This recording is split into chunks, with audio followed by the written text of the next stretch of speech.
네, 매주 금요일 이번 한 주 논란이 됐던 사건의 이슈들 짚어봅니다. 사건의 해부입니다. 사회부 사건데스크 최석호 차장과 함께합니다. 안녕하세요. 예. 네, 오늘 주제는 어떤 건가요? 네, 오늘의 주제입니다. 7년을 속인 불륜남이 감형됐다. 유부남인 사실을 숨긴 채 7년의 불륜을 저지르고 강제로 임신 중단까지 시킨 30대 남성에게 최근 대법원이 징역 1년 2개월의 실형을 확정했습니다. 1심 법원은 이 남성에게 1년 6개월을 선고했지만 상급심에서 형이 줄어든 이유, 법원에 낸 공탁금 때문이었습니다. 네, 그런데요. 7년이나 결혼한 사실을 숨기고 불륜을 저질렀다. 어떻게 이게 가능한가 싶은데 어떤 일이 벌어진 건가요? 네, 이모 씨가 피해 여성을 처음 만난 건 2014년입니다. 당시 29살이던 이 씨는 5년간 사귀던 여자친구가 있었고 이듬해인 2015년엔 결혼도 했습니다. 하지만 유부남이 된 뒤에도 이 씨는 피해 여성과 결혼을 전제로 교제를 이어갔습니다. 그러던 중에 2020년 9월 피해 여성이 임신을 합니다. 이때까지도 여성은 자신이 이 씨의 불륜 상대라는 걸 몰랐습니다.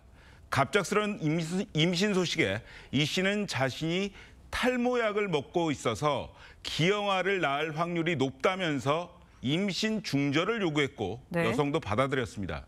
그런데 8개월쯤 지나서 피해 여성이 또다시 임신을 하면서 범행이 시작됩니다. 네, 근데 두 번째 임신을 한 뒤에도 자신이 유부남이라는 사실을 말하지 않은 건가요? 네, 오히려 결혼을 하자고 했습니다. 아이고. 하지만 뒤에선 치밀한 범행을 계획했습니다.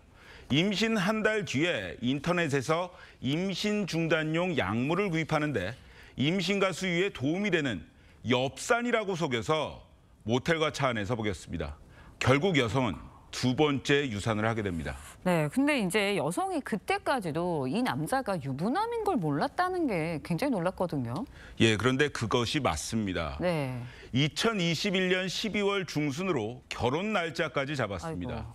하지만 이 씨는 아버지가 위독하다, 신혼집을 구하는데 문제가 생겼다면서 거짓말을 이어갔고 결혼을 이틀 앞두고 코로나에 걸렸다면서 결혼식까지 취소했습니다. 아이고.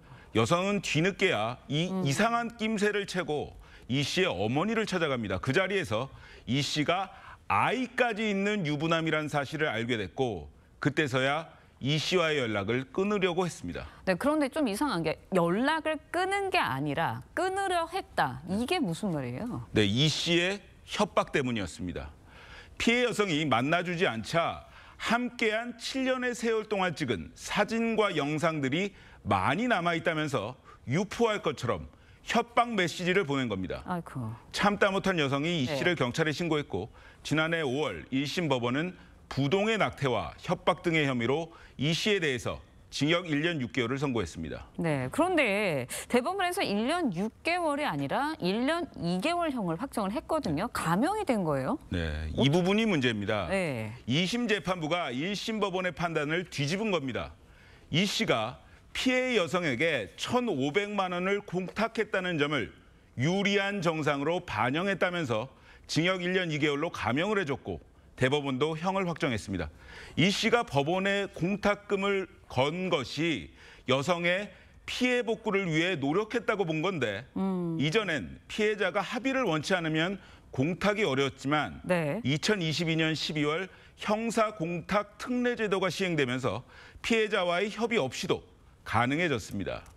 그런데 공탁이 감형 요인이 되다 보니 꼼수 감형을 위한 재판 전략으로 악용된다는 지적도 나옵니다. 네, 근데 실제로 최근에도 이제 기습공탁 논란들이 있었잖아요. 그 사례들이 어떤 게 있었나요? 네, 올 초에 강남 스쿨존 사망사고 운전자에게 징역 5년을 확정한 사례가 대표적입니다. 운전자는 2022년 12월 혈중 알코올 농도 0.128%에 만취 상태에서 운전을 하다가 하교하던 9살 초등학생을 치어 숨지게 했는데 1심 법원은 징역 7년을 선고했지만 2심 재판부는 운전자가 재판 과정에서 총 5억 원을 공탁했다는 점을 고려했다면서 징역 5년으로 감형을 해줬습니다.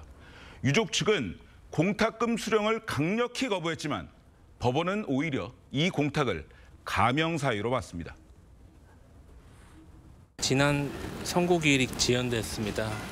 2주 지연됐는데 바로 기습적으로 공탁이 이루어졌습니다. 그래서 공탁 부분도 제가 원심 그리고 이번 항소심도 정말로 받을 의사가 전혀 없다라고 무차 몇 번에 걸쳐서 얘기했음에도 불구하고 결국에는 일부 참작했다는 부분도 이해가 되지 않고요. 네, 논란이 일자 법무부는 공탁 과정에서 법원이 피해자의 의견을 반드시 듣도록 하는 기습공탁 방지 법안을 국회에 제출하겠다고 밝혔습니다. 네, 뭐 법안이 어떤 효력을 발휘하게 될지 또 국회에서도 어떻게 처리가 될지 좀 지켜봐야 할 것 같습니다. 지금까지 사회부 최석호 차장과 말씀 들어봤습니다. 오늘 말씀 고맙습니다.